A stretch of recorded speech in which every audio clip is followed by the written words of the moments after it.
अस्सलाम वालेकुम दोस्तों, भाइयों और मेरी बहनों, क्या हाल है आप सबका? उम्मीद है कि आप सब खैरियत से होंगे। आज मैं अपने दोस्तों के लिए बहुत ही कमाल का अमल लेकर आया हूँ। मेरा कोई भी अमल करने से पहले आप हजरात से गुजारिश है कि अमल की ज़कात ज़रूर अदा कर दिया करें। कोशिश किया करें कि अमल रात को तन्हाई में किया करें। तो चलिए दोस्तों, बढ़ते हैं अमल की जानिब।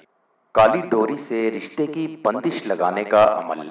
शादी रुकवाना, मंगनी तड़वाना, रिश्ते की बंदिश लगाना। जी हाँ, अगर आप किसी के भी रिश्ते से नाखुश हैं, किसी का भी रिश्ता खत्म करवाना चाहते हैं, मंगनी तड़वाना चाहते हैं, या किसी भी दो फ्रीकैन में जुदाई करवाना चाहते हैं, या किसी की शादी रुकवाना चाहते हैं, तो ये अमल जरूर करें। इस अमल को करके आपको 100% कामयाबी होगी।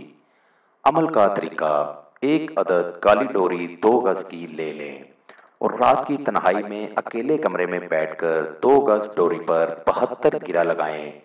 गिरा इस तरह लगानी है कि एक गिरा पर लड़के का नाम बोलकर गिरा लगा दें और अगले गिरे पर लड़की का नाम बोलकर गिरा लगा दें। जब 72 गिरा लग जाएं, तो इस डोरी को अपनी मुट्ठी में बंद करके ये इल्फाज 72 बार पढ़ें। इल्फाज ये हैं: या कहार,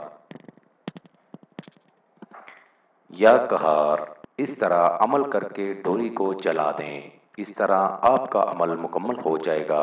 अमल मुकम्मल होते ही आपको मकसद में 100% कामयाबी होगी। ये था दोस्तों मेरा आज तक का अमल। अगली वीडियो के लिए इजाज़त चाहूँगा। तब तक अपना ख्याल रखिएगा। खुदा हाफिज़।